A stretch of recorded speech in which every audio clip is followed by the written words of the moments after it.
je vais vous remettre là, je vais me décaler. Oui, c'est sûr? Ok, ça marche.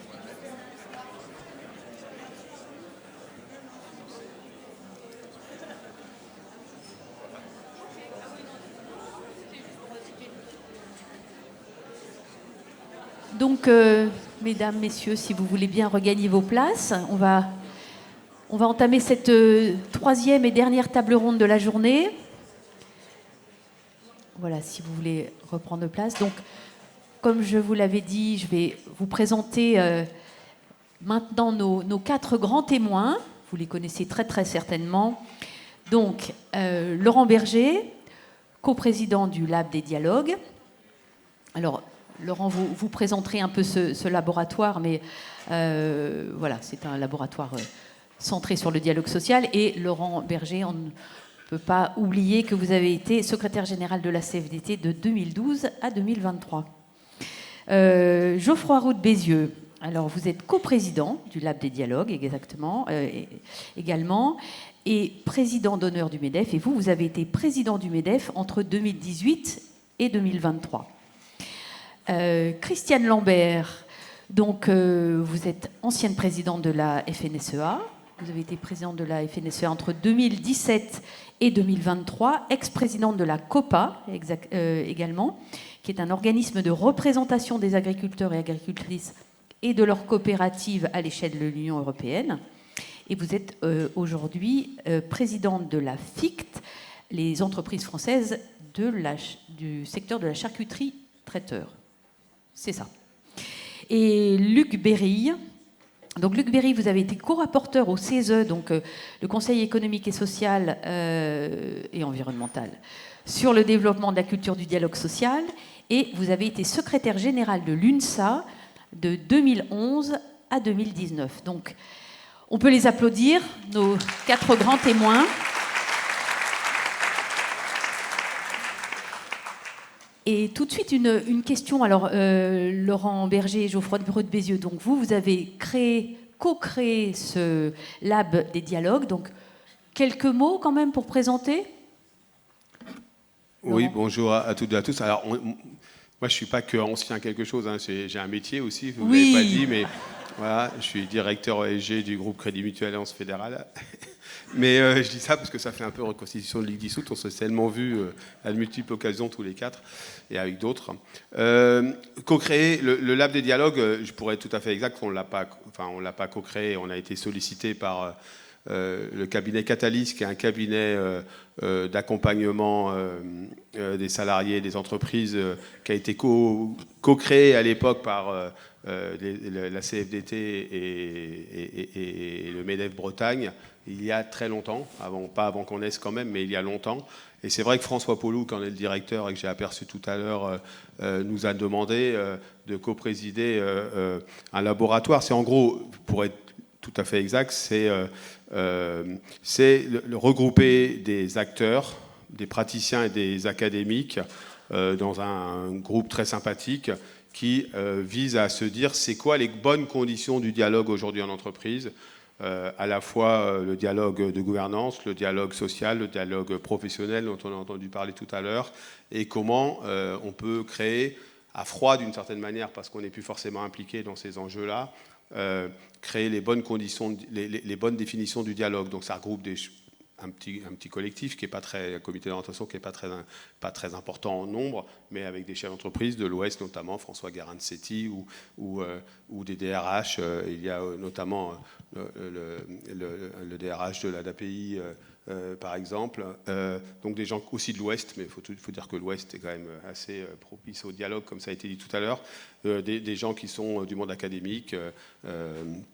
Il y a Mathieu de l'IAE de Nantes, Mathieu Delchessard, voilà, par exemple. Et donc on essaye de, modestement, mais plutôt avec l'aide de la force de travail de Catalyst, de se dire c'est quoi les conditions du dialogue, parce qu'on sait bien, malgré des points de vue qui sont différents aujourd'hui, qui ont été différents parfois dans nos parcours, qui sont parfois différents, que le monde du travail est traversé par des enjeux qui sont à la fois des enjeux communs, qui regroupent toute sa communauté de l'entreprise, et des enjeux qui sont parfois des contradictoires, c'est-à-dire on n'a pas forcément les mêmes intérêts, et que c'est le dialogue qui permet d'aboutir à des solutions, comme on l'a vu tout à l'heure, voilà, ni plus ni moins, comme on l'a vu tout à l'heure, Et l'idée, c'est de se dire comment, à travers ce lab des dialogues, on peut aider à donner quelques repères sur l'organisation des dialogues dans l'entreprise.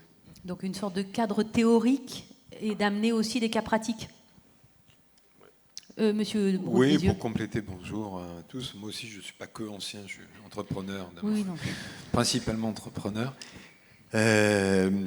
Oui, enfin, c'est Laurent qui m'a proposé ça. Moi, j'ai trouvé ça intéressant parce qu'il y avait une idée derrière qui est de dire quand même médiatiquement, on a l'impression qu'on est un pays ultra clivé, qui dialogue peu. On dit toujours l'exemple allemand, l'exemple scandinave, etc. etc. Or, la pratique est peut-être pas idyllique, et bien sûr que l'entreprise, c'est un lieu de confrontation d'intérêts comme toute organisation humaine. Mais pour autant, quand on recense les choses qui marchent, il y a des choses qui marchent. Et donc c'est un peu la vision au verre à moitié plein du dialogue social en entreprise, sans nier qu'il y a des choses qui ne marchent pas. Et donc c'est aussi un recensement de bonnes pratiques, de comprendre pourquoi ça a marché. On pourrait d'ailleurs aussi faire un recensement de pourquoi ça n'a pas marché, parce qu'il y a aussi des cas, et ce n'est pas inintéressant. Donc il y a un petit côté théorique, doctrinaire, c'est pas celui qui me passionne le plus pour tout vous dire. Et puis il y a un côté un peu opérationnel, en essayant de faire attention. Il y a toujours un tropisme dans l'étude sociale, c'est toujours très tourné grande organisation, où les choses sont plus institutionnelles. Donc voilà, il y a une sorte pas de brainstorming, mais de fusion d'idées. Et je trouve que dans les temps un peu compliqués qu'on vit en France sur le plan politique, c'est pas inutile d'être capable de se poser des deux côtés de la table comme on le fait aujourd'hui. Alors, à tous les quatre, justement, pour rebondir par rapport à ce qui a été dit dans les deux précédentes tables rondes, voilà, qu'est-ce que vous retenez, justement, vous parlez de bonnes pratiques, qu'est-ce que vous retenez des précédents témoignages qu'on a entendus depuis tout à l'heure? Écoutez, peut-être monsieur Luc Berry, et puis c'est une question à tous les quatre. Oui. D'abord, c'est toujours intéressant, Geoffroy Roux de Bézieux vient d'en parler, de voir que le dialogue social, c'est possible, ça marche, parce qu'on est quand même ça peut marcher en tout cas, plus exactement. Moi, ce que je retiens quand même de ce qui a été exposé tout à l'heure et des différentes expériences, c'est qu'il y a un certain nombre d'éléments qui sont des éléments clés, surtout lorsqu'on veut avancer sur un sujet qui a été introduit assez récemment quand même, comme un élément du dialogue social, c'est-à-dire la question environnementale. On a une culture plus que séculaire maintenant sur un certain nombre de questions qu'on peut traiter au plan social, si possible par le biais du dialogue bien évidemment. La question environnementale, et c'est quelque chose d'assez récent, et c'est rentré de façon récente dans les prérogatives, y compris des instances consultatives, etc. etc. Et donc, on est toujours sceptique, on est français quand même, donc on est toujours sceptique sur le fait qu'il sera possible d'en faire un objet de dialogue. Et ce que je retiens, moi, comme élément principal de ce que j'ai entendu, c'est qu'en fait, ça marche à partir du moment, en particulier, où il y a une stratégie qui a été établie. C'est-à-dire que, de la part des entreprises, comme de la part d'ailleurs des organisations syndicales, qui peuvent rentrer dans le débat et qui peuvent rentrer dans la négociation, il faut qu'on soit au clair sur exactement vers quoi on veut aller et pourquoi on veut y aller. Et c'est quand même un des éléments fondamentaux qui peut motiver, de mon point de vue, le fait qu'on puisse se lancer dans ce dialogue en ayant de part et d'autre bien compris l'enjeu stratégique. Après, à chacun de faire valoir ses intérêts, les intérêts de ses mandants, ça c'est le rôle du dialogue, mais c'est la voie indispensable pour essayer d'arriver au compromis qui peut permettre, et c'est ce qui nous intéresse le plus, d'avancer concrètement, pas simplement en parole, mais en action pratique, qui vont à leur tour conforter l'idée que ce n'est pas une lubie comme ça, mais qu'on peut se saisir de cet objet, entre guillemets, sous ses différents aspects, et qu'on peut avancer avec des choses qui changent, tangibles, et qui va conforter justement cette démarche du dialogue social. Donc le mot stratégie, pour vous.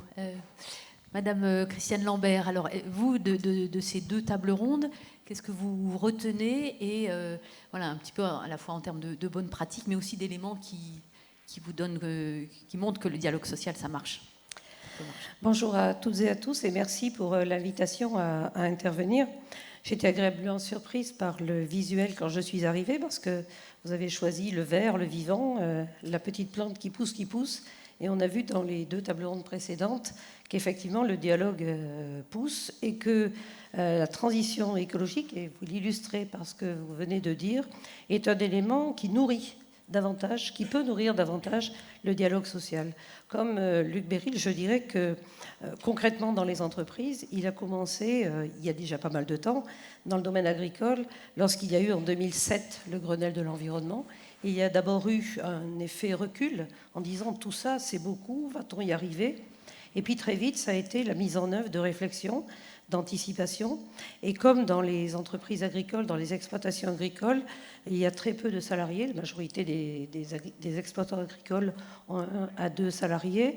Dans certains secteurs comme la viticulture, l'horticulture, l'arboriculture, il peut y en avoir 10 plus et beaucoup de saisonniers. Mais quand il y a 1 ou 2 ou 3 salariés, comme c'est le cas dans notre exploitation, un seul salarié, le dialogue est permanent, il est quotidien. Il n'est peut-être pas formalisé comme il l'est en entreprise, mais dans les discussions quotidiennes, ce sont des choses que le chef d'entreprise partage avec son salarié. Au niveau départemental, et c'est pour ça que j'aime bien le lab des dialogues, puisque vous avez mis un S et vous avez mis dialogue au pluriel, c'est à la fois en échelle territoriale, mais aussi en intensité de dialogue. Et les tables rondes auxquelles nous avons assisté tout à l'heure, faisant témoigner à la fois des collectivités, enfin une collectivité, un chef d'entreprise, une grande entreprise, des représentants salariaux, des représentants salariés, montrent aussi que les dialogues existent à différents niveaux et la proposition peut venir du chef d'entreprise, peut venir du salarié. Et dans nos organisations, nous avons, donc la FNSEA en tant que représentant des employeurs, un dialogue à l'échelle départementale régulier, très diversifié selon que l'on est en production d'élevage, en viticulture, ou même, puisque nous travaillons aussi dans une convention unique avec les entrepreneurs de travaux agricoles, les CUMA et beaucoup d'autres branches, des choses extrêmement différentes. Et puis également au niveau national, où la réflexion s'est accélérée. Et c'est vrai que, comme l'a témoigné monsieur Hervé de chez ERAM, très vite c'est venu par rapport à des cas concrets, pratiques, sur lesquels il fallait trouver des solutions le jour même. Lorsqu'il y a des fortes chaleurs ou canicules, travailler dans les champs, nous, notre activité, elle est à ciel ouvert, pour beaucoup. Ou alors elle est dans des bâtiments dans lesquels il peut faire très chaud quand ils sont vétustes. Les nouveaux bâtiments sont climatisés, les anciens ne le sont pas. Et donc c'est des questions, des ajustements permanents. Et la fluidité du dialogue fait que très souvent, le chef travaille avec les salariés. Et puis, j'ai bien aimé les mots éclairés qu'a prononcé la jeune fille en conclusion de la première table ronde. Éclairé, c'est aussi très lié à la stratégie qu'a évoquée M. Béryl. Et puis le mot robuste. Robuste à la fois pour l'entreprise, robuste pour le dialogue, mais robuste aussi pour les progrès accomplis qu'il faut pouvoir quantifier, mesurer, pour stimuler aussi l'envie de progresser encore. Alors, Monsieur Roux de Bézieux, alors, votre, voilà, un retour sur ces 2 tables rondes, sur ces témoignages. Alors, je n'ai pas tout entendu, puisque je suis arrivé au milieu. Donc, je vais en première précaution à toi. Je vais peut-être être le mauvais canard ou le vilain canard, je ne sais pas comment on dit, être un peu dissonant, parce que j'ai trouvé qu'on était resté un peu, comment dire, dans les trucs faciles. C'est pas très dur de faire un accord télétravail, forfait mobilité durable, canicule. C'est pas simple, mais c'est pas très dur. Juste le monsieur de Shift à la fin qui a mis le doigt là où ça faisait très très mal. Qu'en réalité, si on prend la finitude des ressources au sérieux, on est obligé de changer de modèle économique, et en particulier dans l'industrie. Et le deuxième chose qui n'a pas été abordée, c'est qu'on ne peut pas le faire tout seul. C'est-à-dire si les autres à côté, notamment en dehors de l'Europe, le font pas à la même vitesse, ou même reviennent en arrière, comme ça se passe aux États-Unis en ce moment, on n'aura ni sauvé la planète, ni gardé nos emplois. Et c'est là, en fait, le vrai point très dur de la transition, je ne sais plus comment c'est rédigé, pardon, transition écologique juste, c'est qu'aux bornes de l'entreprise, il peut y avoir des choses, je ne dis pas que c'est facile, peut-être c'est un peu exagéré, mais je fais un peu de provocation, mais en tout cas, qu'on peut, tout le monde est prêt à ce qu'on finance une partie du vélo quand on a un vélo pour aller au bureau, de faire du covoiturage. Enfin, tout ça, on a des choses qu'on a l'habitude de pratiquer. Quand il s'agit de se dire, voilà, on va complètement décarboner un process de fabrication, mais ça va coûter plus cher, parce que produire plus vert, c'est produire plus cher. Il n'y a pas de secret. Enfin, il y a quasiment aucune exception à cette règle. Là, ça... Oui, mais si c'est une question de survie. Produire plus vert, c'est produire plus cher, mais si c'est une question de survie... Oui, mais c'est une question de plus produire. Ce que je vais par là, c'est que si les autres ne font pas en même temps, ben, on a un sujet. C'est Chahine et Témou. Hein. Pardon de mettre un peu les doigts là où ça fait mal, mais le vrai sujet, il est là. Il est là. Et là, la limite du dialogue social aux bornes de l'entreprise, c'est que c'est plus aux bornes de l'entreprise que ça se joue. Donc c'est ça qui est compliqué, je trouve. Du coup, ça ne veut pas dire, pour pas que je sois mal compris, qu'il ne faut pas faire ce qu'on doit faire dans l'entreprise. Mais, mais on touche le sujet en surface, d'une certaine manière. C'est ça que je veux dire. Alors, ça se joue au niveau européen, ça se joue au niveau mondial, ça se joue comment ? Alors là, vous nous lancez sur un sujet un peu différent, mais moi j'aime bien, mais je vais être court pour pas me donner la voile, mais oui, et moi j'avais eu un débat très compliqué au MEDEF sur la taxe carbone aux frontières, sur lequel nous n'étions pas tous d'accord, pour dire les choses. Mon ami Bertrand, je me suis battu pour qu'on avance là-dessus, mais ça n'a pas beaucoup avancé. En fait, le principe simple qu'on devrait, c'est, on peut appeler ça un protectionnisme carbone, ou on peut l'appeler comme on veut, c'est à partir du moment où vous décelez que, je sais pas quoi, moi, une tôle en acier qui vient de tel pays en dehors de l'UE a un contenu carboné, mais moins cher, il faut être capable de dire, ben, on lui met on peut appeler ça une taxe, mais tout de suite ça fait, mais enfin, c'est rare que le MEDEF soit pour une taxe, surtout en ce moment, mais me dénoncez pas, soyez sympa. Non. Ouais, là, oui, ça, on est en petit comité, il n'y a pas de problème. Hein, oui, c'est ça que vous voulez me dire. Bref, je ne sais plus ce que je voulais raconter. Oui, s'il y a un différentiel de prix, il faut le compenser. Parce que sinon, c'est plus du libre-échange, c'est de l'échange asymétrique. La libre concurrence, c'est la juste concurrence. Et c'est ça le sujet. Et on n'arrive pas à cristalliser, parce qu'il y a une raison simple en Europe, et après j'arrête, c'est que vous avez des petits pays qui n'ont pas d'industrie, et des grands pays qui ont une industrie. Et si vous êtes simplement importateur, vous n'avez aucun intérêt. Vous avez intérêt, au contraire, à accueillir, entre guillemets, les produits du monde entier. Voilà. Donc, c'est pas gagné, mais voilà. Oui, parce que l'idée de la journée, c'est quand même pas de désespérer Billancourt. Alors, il faut qu'on reparte en ayant des pistes et puis un espoir quand même de ce... Laurent va vous donner les... Voilà. Et après, je vous donnerai la parole. Alors, Laurent... C'est un vieil exercice qu'on a fait pendant plusieurs années. Voilà, c'est ça. Non, mais ce que vient de dire Geoffroy n'est pas faux. Mais il a sans doute... Enfin, moi, j'insisterai sur le côté, mais ça ne veut pas dire qu'il ne faut pas. C'est-à-dire qu'on a une certitude. Il y a une certitude. Et d'ailleurs, moi, c'est pour ça que je trouve que cette initiative, elle est intéressante. C'est cette certitude, il y a un réchauffement climatique, ça va avoir un impact économique et social certain. Voilà. Ça, c'est pas une opinion. Le réchauffement climatique... c'est pas une opinion, c'est un fait scientifique prouvé, etc. La question qui est posée, c'est comment on adapte nos modèles de vie et donc nos modèles économiques, nos modèles de production, nos usages aussi personnels. Hein, c'est-à-dire que c'est pas.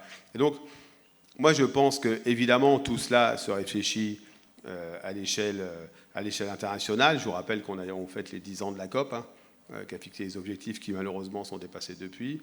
Ça se passe au niveau européen. Est-ce qu'on va continuer sur la voie du Green Deal ou on va pas continuer sur la voie du Green Deal? Ça se passe au niveau national avec la stratégie nationale bas carbone notamment et les trajectoires sectorielles qui sont comprises dans cette trajectoire nationale bas carbone.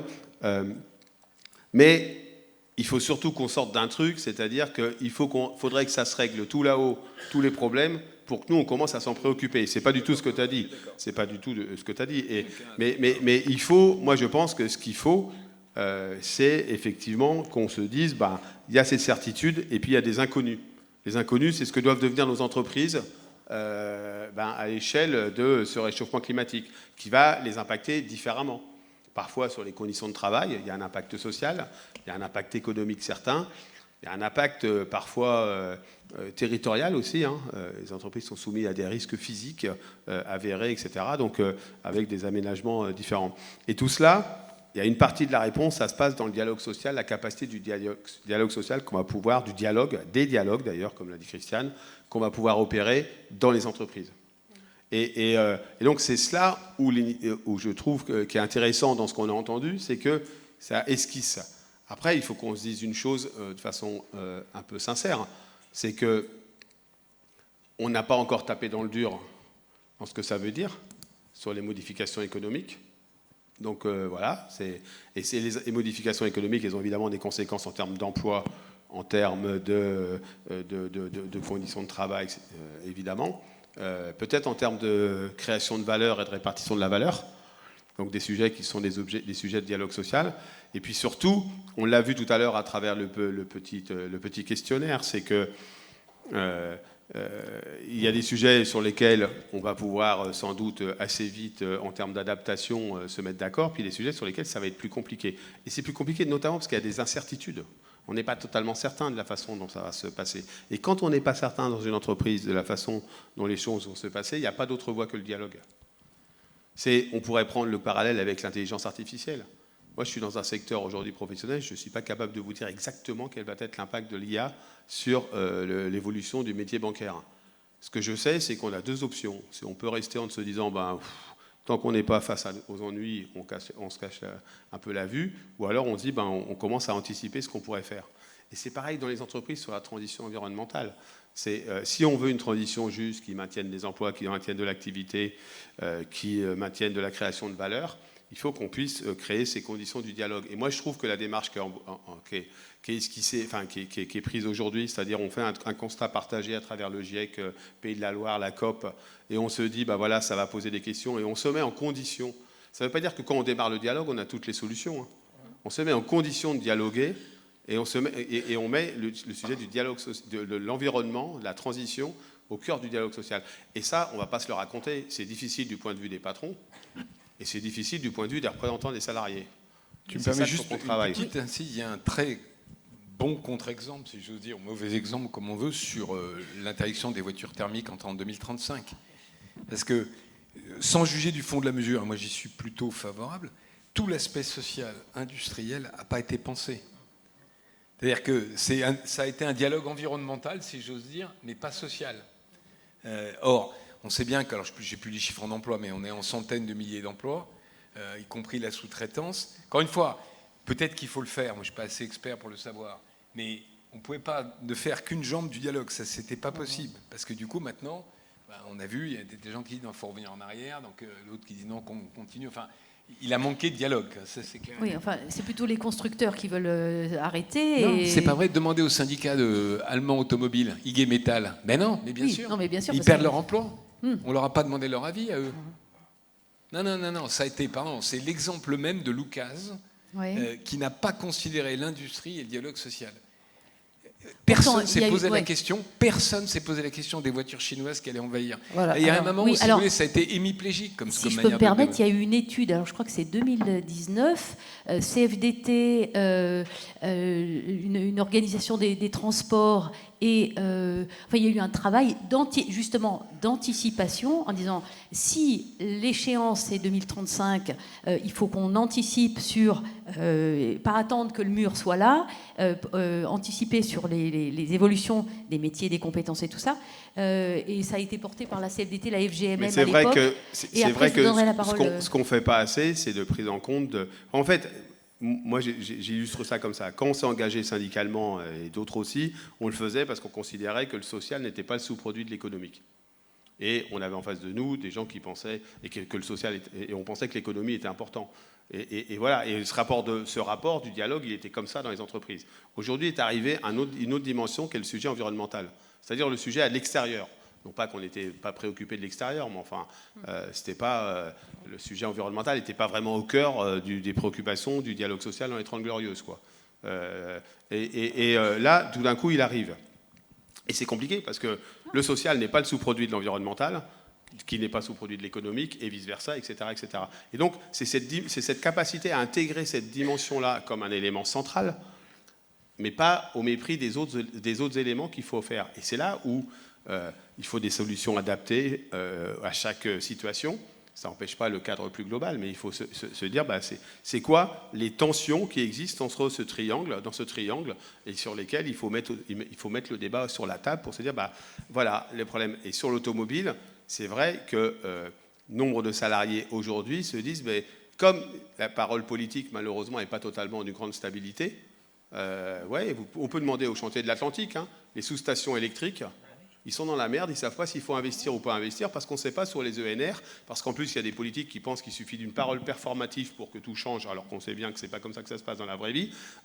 Et donc, sur l'automobile, quand vous entendez des salariés qui savent qu'ils vont avoir un impact sur leur emploi, qui entendent que la parole publique est faite comme ça, c'est compliqué. Donc, c'est les acteurs économiques et sociaux dans l'entreprise, dans les filières, dans les territoires, comme vous le faites aujourd'hui, qui doivent s'emparer de ça pour dire, nous, voilà, on fixe une ligne, on fixe un cap. En plus, souvent, il y a de la puissance publique dans les territoires, État ou région, qui peut aider, et c'est le cas ici, pour se dire, voilà, on progresse comme ça. Alors, je crois que Mme Lambert voulait réagir, Monsieur Biry aussi. Cette instabilité, ce sera un vrai sujet, on y reviendra, parce qu'on voit par exemple sur le territoire dunkerquois, il y avait un engagement d'ArcelorMittal à décarboner son industrie, finalement, il stoppe les investissements. Tout ça, il y a de nombreux indices d'instabilité. Alors, pardon, Madame Lambert, allez-y. En fait, j'ai souhaité réagir quand Geoffroy Roux de Bézieux a dit que ce que l'on faisait, ce qui avait été présenté en entreprise est très très bien, mais si nos principaux compétiteurs ne le font pas, on est chocolat.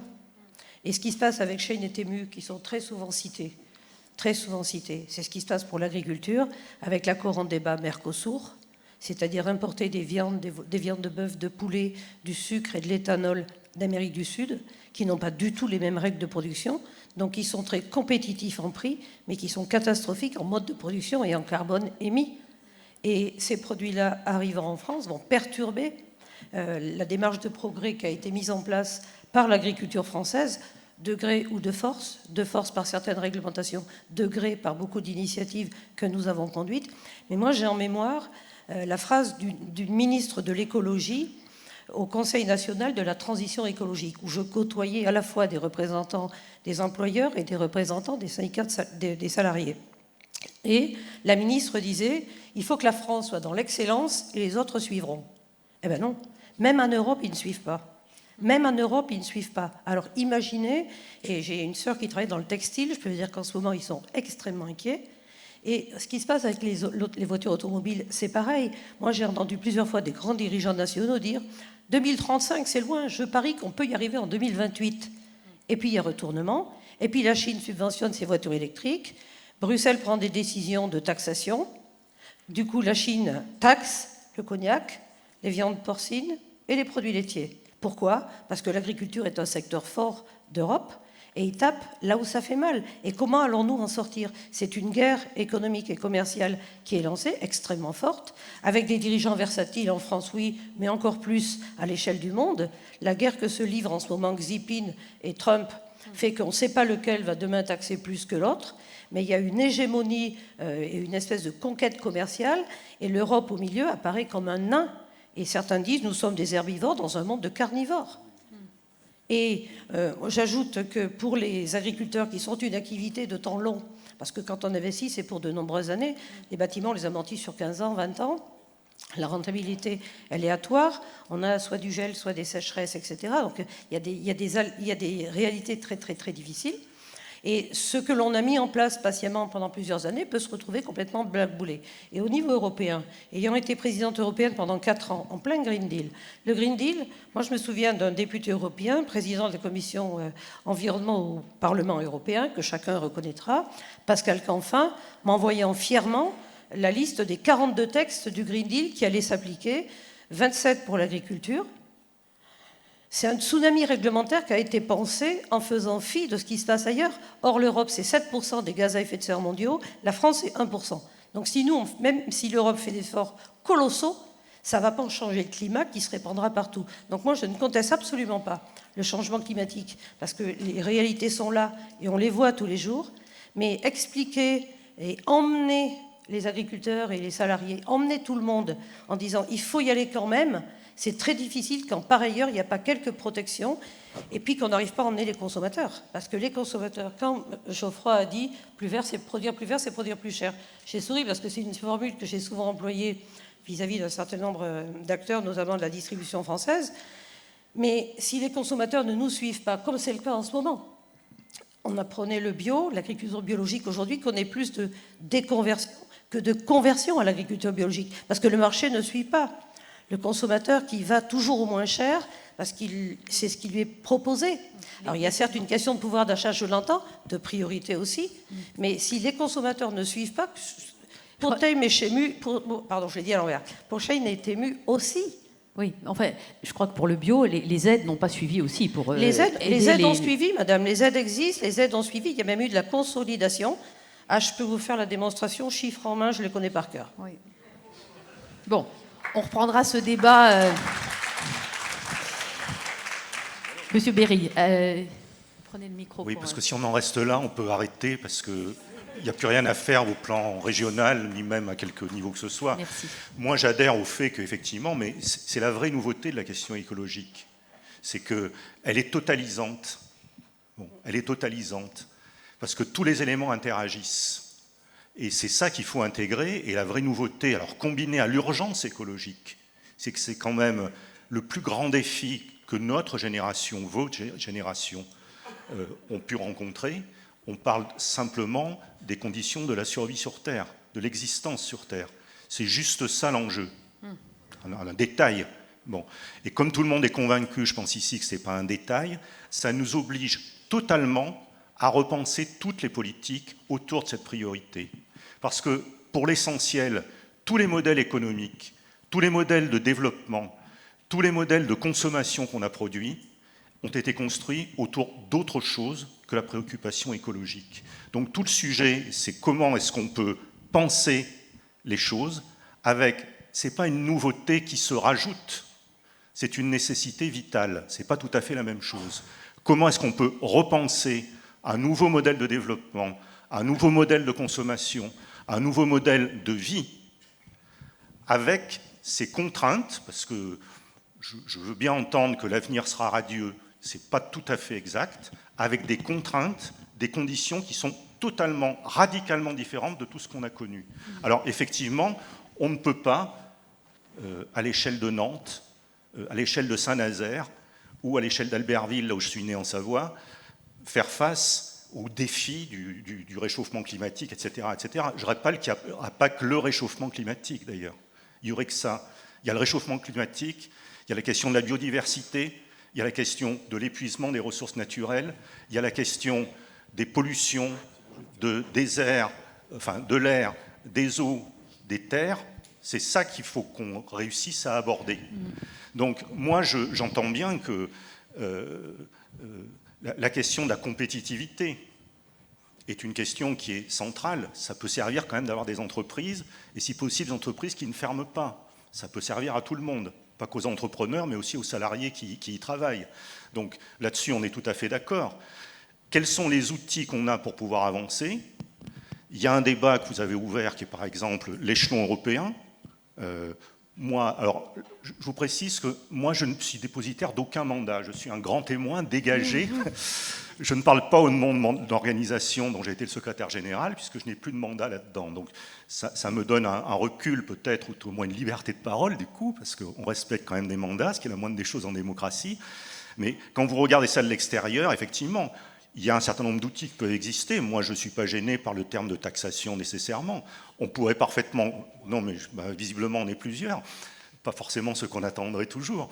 Mais enfin, bon, on peut parfaitement concevoir, ça existe déjà, qu'il y ait des critères au niveau européen, voilà, qui intègrent notamment les questions environnementales. On s'est battu aussi pour avoir des critères sociaux, qui existent d'ailleurs. Bon, donc, ça fait partie des outils qu'on peut utiliser. Mais moi, encore une fois, je pense que la grosse difficulté auquel nous sommes collectivement confrontés, hein, les organisations syndicales ne sont pas meilleures que les autres, y compris celle à laquelle j'appartiens, qui a eu un certain retard pour pouvoir traiter ces questions-là, qu'on essaie de rattraper. Comment est-ce qu'on conçoit les choses autour d'une révolution copernicienne, hein, où pendant tout un temps, on a mis la question économique, surtout en France d'ailleurs, au cœur des questions. Ensuite, on traitait la question sociale parfois. Quand ça se passait bien, on traitait la question économique et sociale, et maintenant on a rajouté l'environnemental. Sauf que ce n'est pas un élément en plus, c'est un élément central, et il faut qu'on réfléchisse autour de cet élément central, comment est-ce qu'on traite de façon intégrée les questions économiques, les questions sociales, pour une raison, c'est qu'on sait qu'on ne réussira pas la transition écologique si ces questions-là ne sont pas traitées concomitamment. Hein. Il faut réduire la production de gaz à effet de serre, Il faut un nouveau modèle de développement. Ça veut dire quand même qu'il y a des modèles de développement qui sont désormais obsolètes, et c'est compliqué parce qu'on a tout organisé autour d'eux. Et je ne pense pas qu'à l'agriculture. Bon, voilà. Donc comment on assure cette transition, avec en plus la difficulté que la transition, quand on voit l'accélération du réchauffement en particulier, et de la dégradation de l'environnement, la transition est de plus en plus courte, quoi. Bon, hein. Alors, ouais.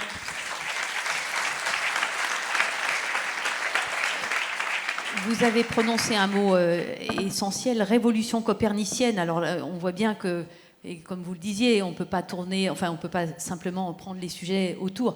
Donc, sur ce thème-là, révolution copernicienne, est-ce que là, pour qu'on parte quand même avec quelque chose d'espoir ou au moins Vous voulez que je donne de combat l'espoir? à venir,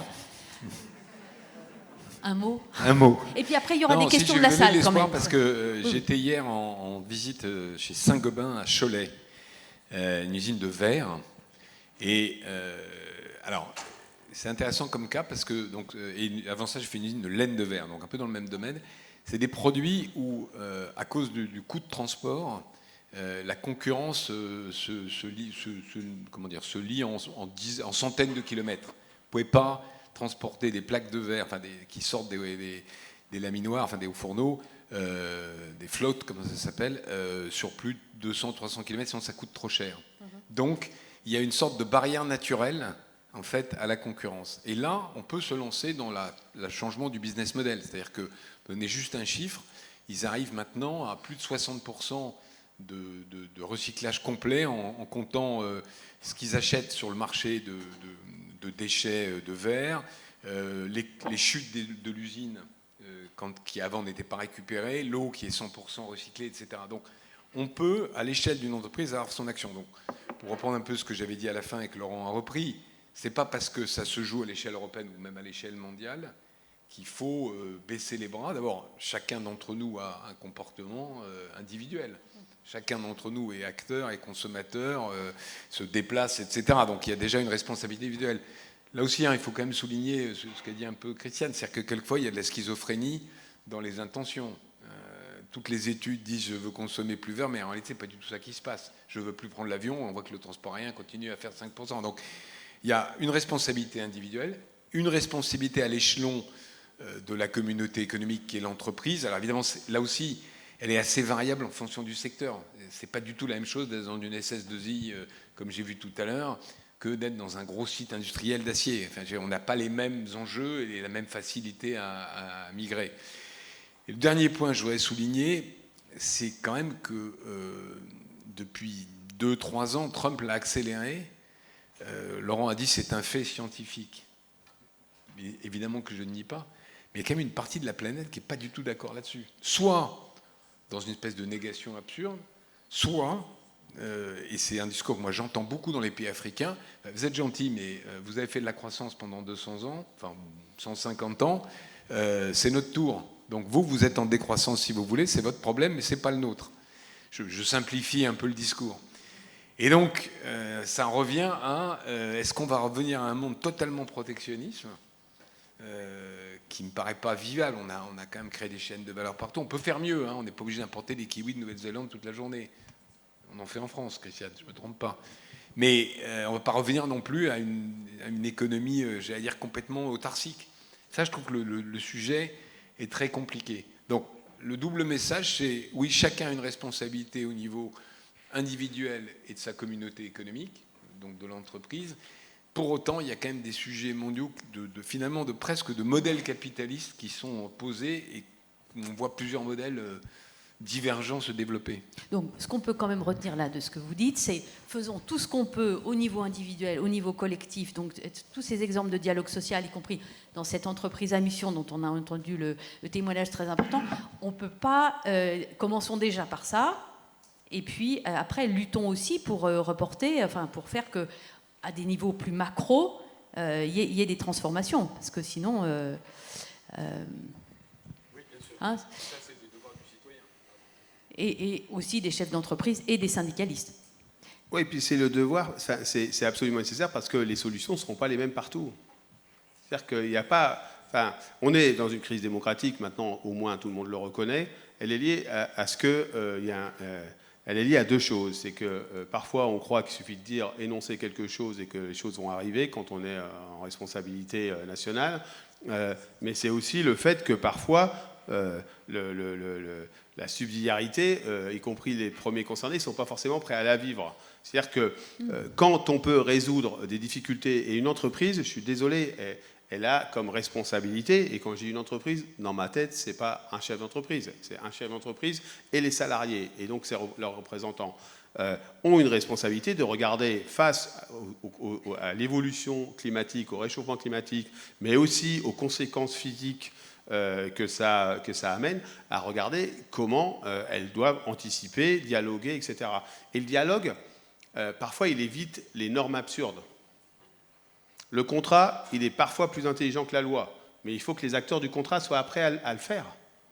C'est-à-dire qu'autrement, on va avoir des trucs qui sont en couple réglés et qui ne vont pas forcément être adaptés. Enfin, moi, je pense qu'il faut des grandes politiques nationales, mais il faut que la capacité, si les acteurs sont matures, et dans les territoires et dans les entreprises, c'est aussi à eux de regarder les voies de passage pour vivre ces contraintes qui sont données et qui peuvent être plus ou moins resserrées selon que les acteurs sont prêts à accepter leurs responsabilités.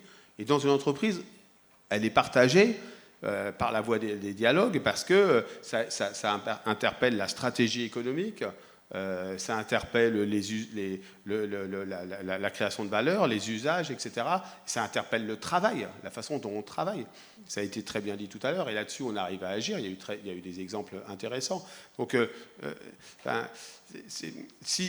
comme c'est un problème international universel, d'une certaine manière, hein, la question du réchauffement climatique, la tentation, elle peut dire...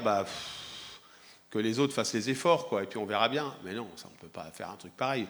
Donc, on ne peut pas le faire parce que nombre de nos entreprises vont crever sinon. Enfin, je suis désolé de le dire. C'est-à-dire que, après, ça ne veut pas dire qu'il ne faut pas se battre sur un peu moins de naïveté dans le commerce international. Alors après, c'est facile à dire, mais moi, je n'aimerais pas être à la place de Mme von der Leyen quand elle est à face de Trump. Hein. J'ai un peu pratiqué l'Europe, c'est déjà pas simple. Mais quand, voilà, donc il faut beaucoup de modestie. La modestie, ça commence par se dire, de là où je suis, qu'est-ce que je peux faire dans le rôle qui est mien, comme chef d'entreprise, comme représentant des salariés, et c'est ce que vous êtes en train d'esquisser là. Et après, les solutions, elles se construiront entreprise par entreprise, en essayant d'être, et je crois que c'est majoritairement le cas, d'être honnête dans la situation qui est le nôtre pour poser le diagnostic partagé qui permet de démarrer les dialogues. Alors, très intéressant, effectivement. Moi, je crois qu'il faut... vous parlez qu'il faut... Pardon, vous dites qu'il faut repartir avec de l'espoir. Bon, je suis très satisfaite des 2 premières tables rondes. On est au boulot. Les entreprises sont au boulot. Les syndicats sont au boulot aussi, apportent dans la réflexion. Et dans ce qu'a dit Luc Béryl, ce qui est très important, c'est de dire qu'avant, on ne raisonnait pas. C'est-à-dire, pendant les 30 Glorieuses, l'environnement n'était pas au cœur. Aujourd'hui, il doit être au cœur. Mais dans un certain nombre de modèles de politique aussi, hein, ce n'est pas encore au cœur. Et le mettre au cœur, c'est une culture différente aussi. C'est pour ça qu'il y a un volet qui est très, très important. Ce sont les compétences. Ça a été dit plusieurs fois dans les tables rondes précédentes. Il y a malheureusement des cursus de formation qui évoluent trop lentement. Moi, je peux en témoigner au niveau des cursus du ministère de l'Agriculture qui bougent trop peu vite pour intégrer le changement climatique et encore trop peu enseigné sur ses conséquences. Ça veut dire peut-être parfois abandonner certaines cultures et en faire d'autres. Mais pour ça, il faut un accompagnement parce qu'il y a une prise de risque. De la formation aussi pour appréhender comment être plus souple, être plus polycompétent aussi pour faire ça un jour et différemment le lendemain. Le sujet de la compétence, tant en formation initiale qu'en formation continue, c'est extrêmement important. Dans notre domaine, en agriculture, 25% des chefs d'exploitation suivent au moins une formation chaque année. Ce n'est pas le cas dans d'autres catégories socio-professionnelles. Et la plus forte appétence pour les formations, c'est justement pour s'adapter au changement climatique et à ces changements qui nous sont imposés. Parce que quand on regarde après les indicateurs de résultats et les résultats de l'exploitation agricole, si on a fait les bons choix, on est sanctionné positivement. Mais même quand on a fait les bons choix de culture, le ciel peut en avoir décidé autrement. Et la résilience, mais la capacité intellectuelle aussi à supporter les échecs que peut apporter tel ou tel changement climatique, c'est quelque chose qui ne s'improvise pas, ça s'apprend aussi. Alors c'est de la sociologie, mais c'est une combinaison de techniques de sociologie et dans les relations employeurs-salariés, il y a énormément de sociologie. C'est quelque chose de très important. Puis un autre point, moi je crois beaucoup aux innovations. Trop souvent on raisonne les problèmes qui sont devant nous avec les outils d'hier. Je suis d'accord pour dire que l'intelligence artificielle et tout ce qui est digital, numérisation apporte énormément de facilité. Dans notre domaine, pour être concret, comme l'ont été ceux de la table ronde précédente, aujourd'hui, on peut réduire de 80% l'usage des produits phytosanitaires en faisant un traitement sur le rang avec un matériel de désherbage qui a des capteurs et d'une lecture infrarouge pour injecter le produit juste sur la mauvaise herbe qu'il a détectée parce qu'il est intelligent. Les ventilateurs se déclenchent que quand il le faut dans un bâtiment. La climatisation dans les bâtiments agricoles, qui est dans tous les bâtiments nouveaux aujourd'hui, permet de gagner 10 degrés par rapport aux anciens bâtiments pour le confort des animaux et donc la performance, mais le confort de ceux qui travaillent à l'intérieur aussi. Donc la traçabilité qui est quelque chose de clé en agriculture parce qu'on doit tout tracer sur les process de production pour qu'ensuite l'industrie puisse les absorber et apporter la traçabilité jusqu'à l'acheteur final, le consommateur. Avec un smartphone dans sa poche, c'est fini le temps où il fallait passer en fin de journée 1h30 à enregistrer tout dans un bureau noir. Donc toutes ces innovations-là, que la jeune génération maîtrise peut-être plus que la génération en place, quoique c'est plus une question d'appétence que d'âge, n'est-ce pas, puisqu'on doit du même âge. Ces innovations-là, elles sont très importantes. Alors moi, je suis administratrice engagée dans des centres de formation, au moins 3, formation initiale et formation continue, et je vois combien les jeunes ingénieurs et les jeunes qui se forment pour tous les métiers de l'agriculture ou de la transformation agroalimentaire sont très très très intéressés par ces sujets-là. On en parlait avec le conseil régional tout à l'heure. En Sarthe, les jeunes agriculteurs qui ont témoigné hier soir vous ont impressionné. Moi, j'ai une grande confiance dans la jeunesse, d'abord parce qu'il y en a 2 qui sont arrivés sur notre exploitation et qui chamboulent beaucoup de choses et ça fait du bien de voir ces évolutions. Les jeunes auront des solutions que nous, peut-être, nous n'avions pas forcément imaginées. Technique, technologie, anticipation et innovation sont quand même certainement aussi des clés pour réussir plus vite ces transitions, mais ça suppose de partager l'objectif et la stratégie aussi. Bon, alors donc l'avenir et la solution viendra de la jeunesse. Bien, mais de tout temps, la jeunesse mais pas que la jeunesse, madame. Non, ne me faites pas dire pas ce que j'ai pas dit. Il y a même des anciens qui sont geeks et qui sont super bons. Bien sûr, bien sûr. J'en connais plein. Je voulais pas vous relancer du tout. Je vais vous proposer maintenant qu'on passe la parole à la salle quand même, parce qu'il nous reste un quart d'heure à peu près devant nous. Et je pense que ce serait intéressant aussi d'avoir vos questions, vos réactions, parce que je suis sûre qu'il y en aura beaucoup. Alors, dans la salle, il y a monsieur au premier rang, donc là, on va faire circuler les micros aussi. Et pareil, vous vous présentez avant de poser votre question. Merci beaucoup. Bonjour, ici Nicolas Grave, CGDD.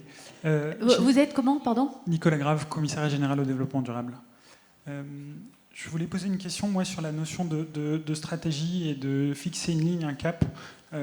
J'ai bien entendu en fait plusieurs fois cette notion, mais finalement en fait on est aussi dans une situation où on voit une multiplicité de stratégies. C'est bien pour ça que le secrétaire général à la planification écologique a été créé, parce qu'on a 8 ou 9 stratégies nationales différentes sur différents sujets, différents volets de la transition écologique.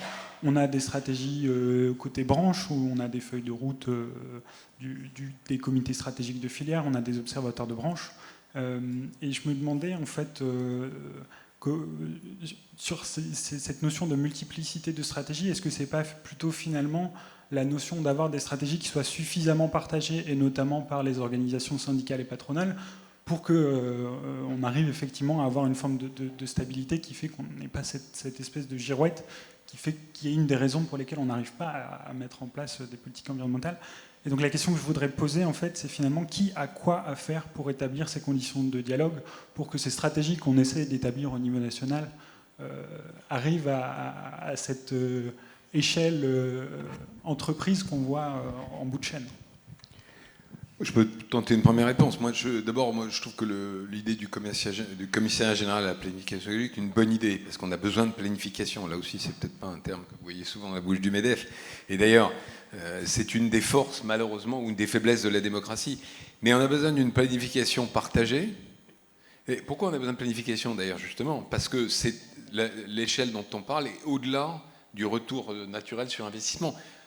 L'investissement écologique, il n'y a pas de retour sur investissement au sens strictement financier, par construction. Sinon, on l'aurait fait. Il n'y a pas de débat, quoi.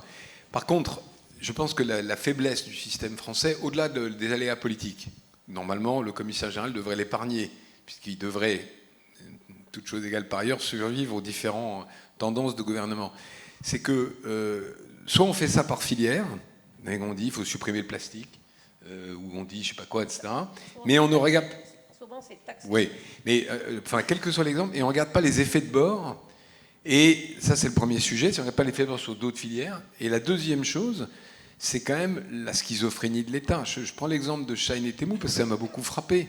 Au moment où tout le monde se dit on a un problème d'envahissement, je ne sais pas si le mot est bon, hein, de colis qui viennent du monde entier, enfin qui viennent de Chine, fabriqués dans des conditions de travail qui ne sont pas compatibles avec les nôtres, qui sont dangereux sur le plan sécurité énorme et qui en plus ne payent pas tous les droits de douane. Vous avez la Poste, qui est un organisme, alors, qui n'est pas un organisme d'État, mais enfin où l'État a normalement son voie chapitre, qui signe un protocole d'accord pour faciliter l'importation et les colis. Donc il y a quand même une schizophrénie d'État qui fait que la main droite, ou la main gauche, comme vous voulez, ignore ce que fait la main droite. Et souvent, on a...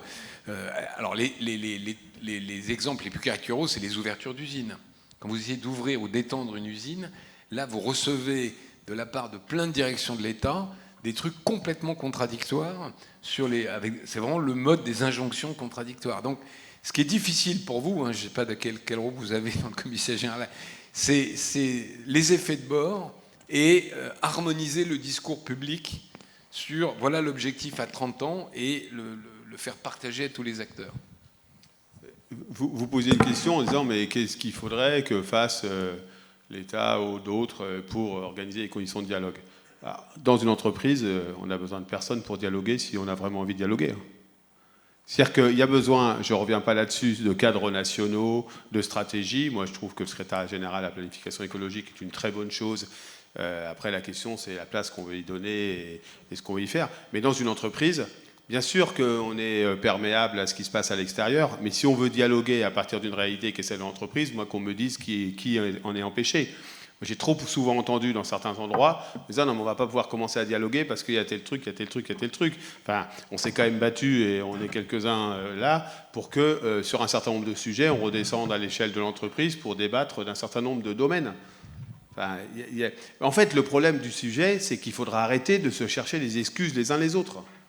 Bien sûr que la puissance publique, elle a une responsabilité, mais dans une entreprise, c'est les acteurs ont envie de dialoguer de ce sujet-là ou pas envie de dialoguer de ce sujet-là. Et moi, je peux vous témoigner que je trouve que parfois, et ce n'est pas une insulte qui est faite, parce que c'est un sujet qui émerge, qui est un peu nouveau, on n'est pas totalement à la hauteur de ce qu'on pourrait pouvoir faire dans l'entreprise pour dire, ben voilà, il y a le réchauffement climatique, on est soumis à des risques physiques, notre modèle d'affaires peut potentiellement être transformé, modifié, etc. Il y a des impacts sur les conditions de travail, il y a des impacts sur tel ou tel élément, sur nos investissements, qu'on a besoin de réorienter potentiellement. Qu'est-ce qu'on fait dans le cadre contraint qui est le nôtre? Après, on pourra gueuler sur le gouvernement, la région, l'État, ça franchement, tout le monde sait le faire, on pourra le faire. Mais quand même, il ne faut pas qu'on s'exonère de nos responsabilités dans les entreprises. C'est trop facile. Et quand je dis « on », vous voyez bien qu'aujourd'hui, je suis plutôt un dirigeant et hier, j'étais un syndicaliste. Donc, c'est collectivement qu'il faut qu'on se dise qu'est-ce qu'on peut faire. Parce que si on le joue, il y a une évolution. Si on le joue à la patate chaude, on est très fort dans ce pays pour le faire. Moi, je veux dire, c'est de là où on est, on assume nos responsabilités. Après, on gueule sur les autres, ça, on sait tous le faire aussi, c'est pas de problème. Moi, je pense que c'est ça. On n'a pas besoin dans une entreprise de qui que ce soit. Alors, on peut être aidé, parce qu'il peut y avoir des intervenants extérieurs, on a besoin de la direction du travail, etc. On peut être aidé. Mais la question, c'est quelle volonté on a de créer des conditions du dialogue dans l'entreprise ou pas. Et avec ce nouveau sujet qui vient sur la table, qu'on subit, comme ça a été dit, qui est le réchauffement climatique et tous les impacts autres que le réchauffement climatique avec la biodiversité, les ressources naturelles, etc.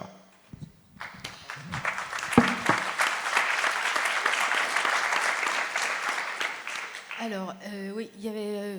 je vous la garde pour après. Madame. Bonjour, je suis Karine Thieblemont, je suis de la CFDT des Pays de la Loire. Alors, je vais déjà commencer par une petite remarque, parce qu'on a parlé du secteur de l'automobile, c'est un secteur dont je viens. Juste pour dire quand même que les constructeurs automobiles français n'ont eu de cesse de délocaliser leur activité, de désindustrialiser en France, et ce bien avant l'interdiction européenne de fabrication des moteurs thermiques. Donc on ne va pas non plus se cacher derrière ça. En ce qui concerne le dialogue social, parce que c'est un sujet qui est important pour nous, et on parle aussi beaucoup de dialogue professionnel, je voulais dire, le dialogue professionnel, c'est pas discuter autour d'un café, sur le bord de la route ou dans un champ avec son collègue et le responsable. Le dialogue professionnel, c'est un cadre, un objectif, une évaluation. C'est quand même ça, quand même, au départ, ce dont on parle. Quand on parle de dialogue social, et c'est un sujet qui est très important pour nous aussi, en plus du dialogue professionnel, le dialogue social, moi j'avais cette question-là à vous adresser. Est-ce que vous ne pensez pas qu'il faut le valoriser dans l'entreprise, c'est-à-dire aussi valoriser le temps syndical? Et puis est-ce qu'il ne faut pas former davantage les élus et les directions sur ces sujets-là, qui sont des sujets très techniques, qui ne cessent d'évoluer dans le temps et pour lesquels finalement ni les uns ni les autres n'ont eu parfois assez de temps, assez de formation pour justement devenir, comment dire, être à même de discuter équitablement de ces difficultés ou de ces opportunités pour l'entreprise. Merci beaucoup pour votre question.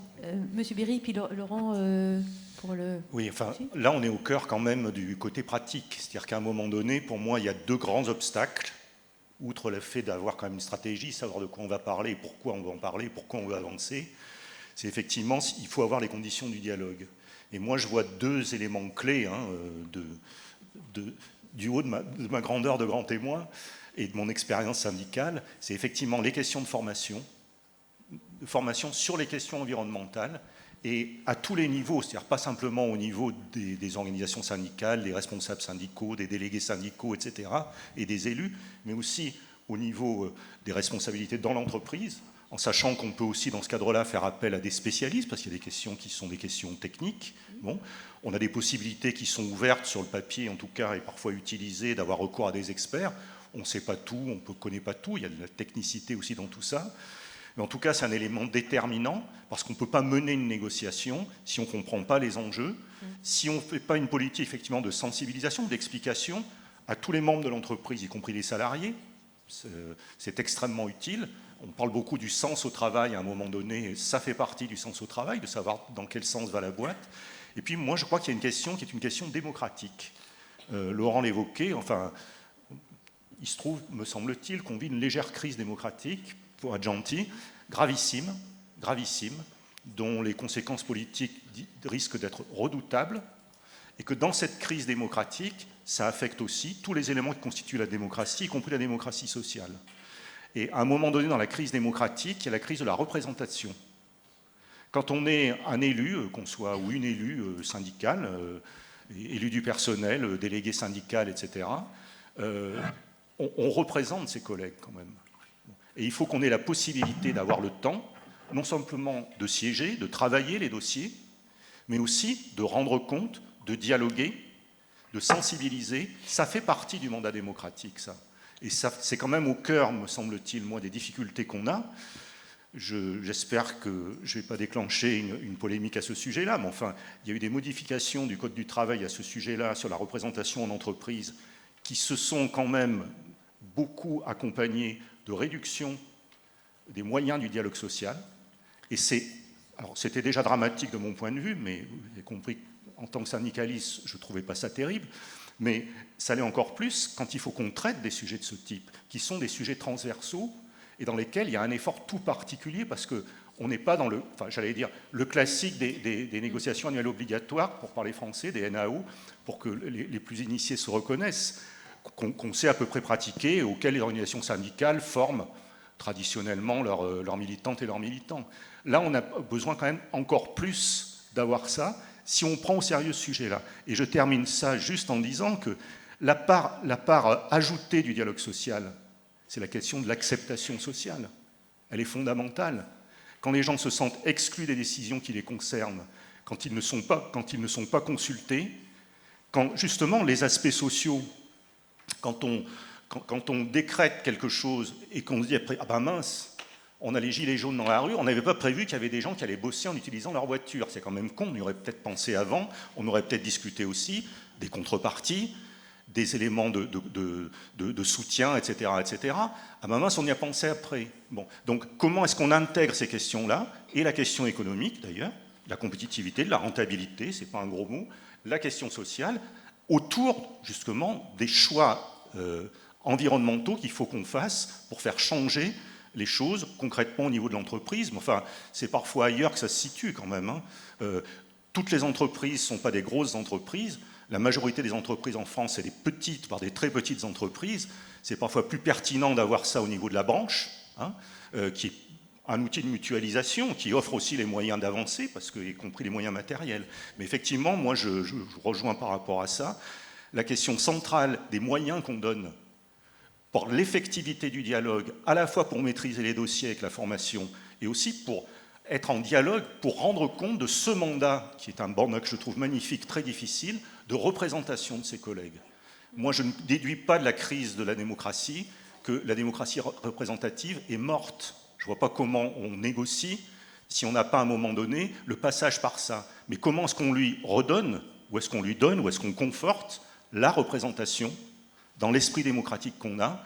Il faut aussi qu'on ait la possibilité de dialoguer, de rendre compte, de prendre l'avis. Et ça, il faut quand même du temps pour le faire. Et très souvent, ce n'est pas du temps perdu, mais c'est du temps gagné pour l'entreprise en général quand on réussit ce dialogue-là, parce que l'adhésion des personnels et leur efficacité est pas forcément garantie, mais en tout cas largement améliorée, c'est une certitude. Une petite révision des ordonnances Macron, peut-être? Pourquoi pas? Pourquoi pas? Pourquoi pas? À l'évidence, ça devrait s'imposer. En tout cas, c'est le bilan qui en avait été tiré, mais il n'a pas été suivi des faits, malheureusement.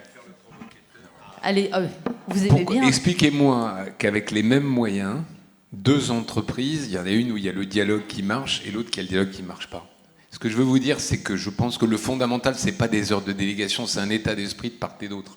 Et par ailleurs, comme vous le savez, le pays où avait le plus d'heures de délégation avant les ordonnances Macron, c'était la France. Bon, et en Allemagne, il y en a beaucoup moins et ça marche différemment. Donc je ne suis pas sûr, je ne vais pas rentrer dans les détails, il y a pour moi un truc qui a été une connerie de Macron, c'est le représentant de proximité, pas la suppression de représentant de proximité, là je serais d'accord avec vous. Mais si vous voulez ce réflexe de dire, bon, il faut plus de moyens et ça marchera mieux, j'ai peur que ce ne soit pas la seule... On ne va pas faire le débat sur les ordonnances Macron aujourd'hui. Il fallait quand même que... Non, mais on a dit que c'était un moment pour la salle aussi de réponse, enfin de questions surtout. Alors il y avait monsieur, et donc monsieur...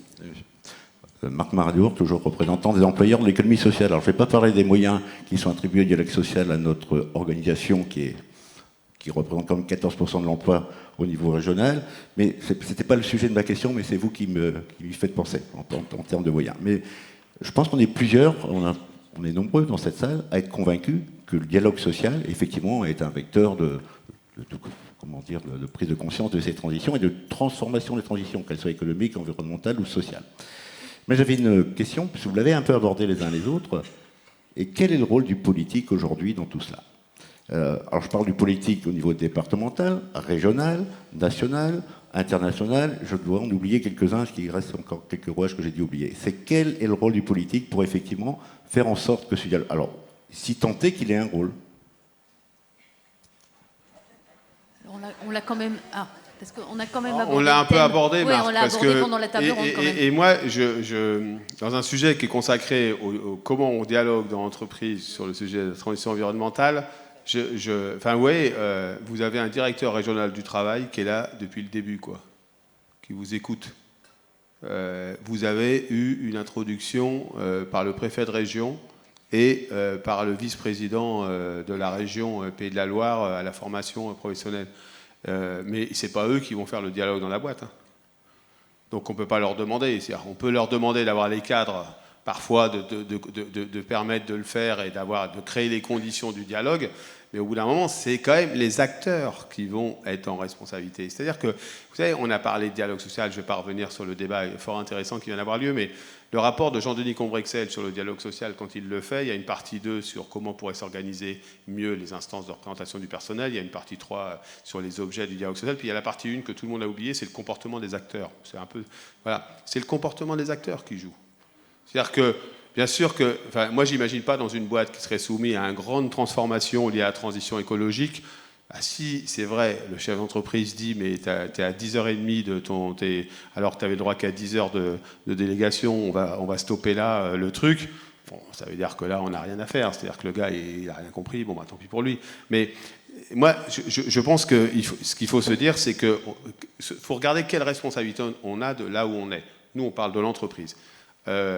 Et une des choses qui me paraissait importante, ce qui a été dit, c'est comment on s'acculture ensemble à un sujet qui n'est pas notre cœur de métier. Quand on est chef d'entreprise, notre cœur de métier, ce n'est pas la transition environnementale.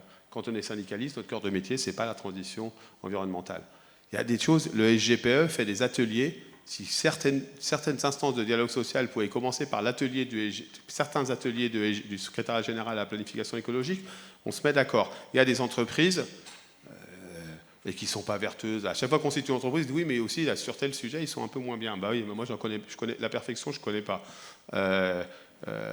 Mais Saint-Gobain, il développe la fraise du climat partout dans le monde. Je ne dis pas que c'est la solution, c'est juste de la sensibilisation, mais savoir de quoi on parle.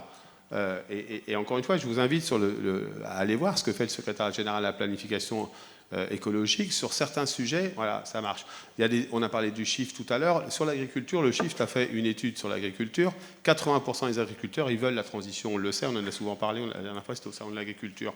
Mais la question, c'est comment on accompagne ça. C'est-à-dire que comment on fait en sorte qu'on trouve le chemin. Et le chemin, il sera pas je sais pas quoi, ça sera pas la perfection, encore une fois. Mais on trouve le chemin. Et c'est ça qu'il faut, je crois, avoir en tête. Et après, il y a des échéances, il y a des endroits où il faut qu'on interpelle le politique. Je suis totalement d'accord avec toi, mais la façon de le faire, c'est pas de dire, bah nous, on peut pas bouger parce que le politique, c'est pas du tout ce que tu as dit, hein, parce que le politique n'a pas bougé. Non, nous, on fait ce qu'on a à faire dans l'entreprise. C'est-à-dire que l'entreprise, ma conviction, je vais vous dire, c'est que ça reste un endroit où encore ça reste un espace démocratique. C'est bizarre de dire ça parce qu'on n'a pas encore abouti à la cogestion avec Geoffroy, on a souvent parlé, mais c'est en cours, c'est un peu loin. Mais ce que je veux dire par là, c'est encore un endroit où on sait trouver les voies de la discussion et des dialogues. Et c'est d'ailleurs ce qu'on travaille dans le laboratoire des dialogues. Exploitons-le. Alors c'est vrai que ça nous perturbe parce que d'habitude, on avait des sujets qui étaient bien cadrés, et puis le sujet qui émerge, c'est évidemment la transition. Je pense qu'on va retenir là ce que vous venez de dire, c'est-à-dire voilà, agir prendre ses responsabilités, ne pas attendre du politique. Pas tout. Oui. Alors pour clore cette journée, pour qu'on puisse repartir avec, parce que là voilà, on doit rendre l'antenne. Donc et le cocktail vous attend après. Ce qu'on vous propose, c'est de reprendre votre portable avec le QR code qui vous avait été donné tout à l'heure, pour que vous nous donniez un mot ou une phrase, quelque chose que vous retenez de cette journée, parce que c'est très important. Voilà, il s'est dit beaucoup de choses pendant les 2 premières tables rondes. Cette troisième est très, voilà, pleine d'idées, de débats. Et donc, qu'est-ce qu'on en retient? Qu'est-ce que vous retenez? Avec quoi vous repartez? Et qu'est-ce que vous voulez nous partager en mots de conclusion? Voilà. Donc, si vous avez le QR code, voilà. Avec quoi vous repartez de cette conférence sociale régionale? Au boulot. Ah oui, parce que... Alors, espoir. Merci. Espoir. Alors, espoir... Ambition, respect, enthousiasmant. Merci. Énergie. Espoir, à nous de jouer. Agir à son niveau, ici et maintenant. Merci Geoffroy. Alors, que sans dialogue social, ça ne va pas être facile. Au boulot, courage et volonté. Que tout est possible et qu'il ne faut pas baisser les bras. Sobriété, dialogue. Il faut y croire, dialoguer. Alors, et si la transition écologique juste ne... du dialogue social. On peut compter sur la résilience de l'homme. Ouais. Retrousser les manches. Ne soyons pas modestes, ayons de l'ambition. À cœur variant, rien d'impossible. Travail collectif, des fleurs. Perplexité, mais oui, aussi. Alors, former les élus. Ouais. Envie, alors ça c'est formidable si ça vous a donné envie, à nous aussi, agir à son niveau, se prendre en main, dialogue social territorial, innovation, plantons, importance de se former, Robustesse, on le retrouve, besoin de cadre, dialogue et engagement, la puissance des petits pas de chacun. Voilà. Compréhension des enjeux, faire, jeunesse. Ah, Quentin Gall. Semons, y croire, émancipation. Juste, plantons sans phyto. I have a dream, ouais, ne pas céder au défaitisme. Utiliser la fresque du facteur humain. Merci à tous, merci beaucoup pour ces messages, pour ce que nous allons retenir de cette journée. Merci à tous nos participants. Merci à nos participants, merci aux organisateurs, merci à tous. Et je crois qu'un cocktail vous attend. Voilà, j'espère que vous repartez aussi avec toute cette envie et toute cette énergie. Merci et bon retour. Au revoir.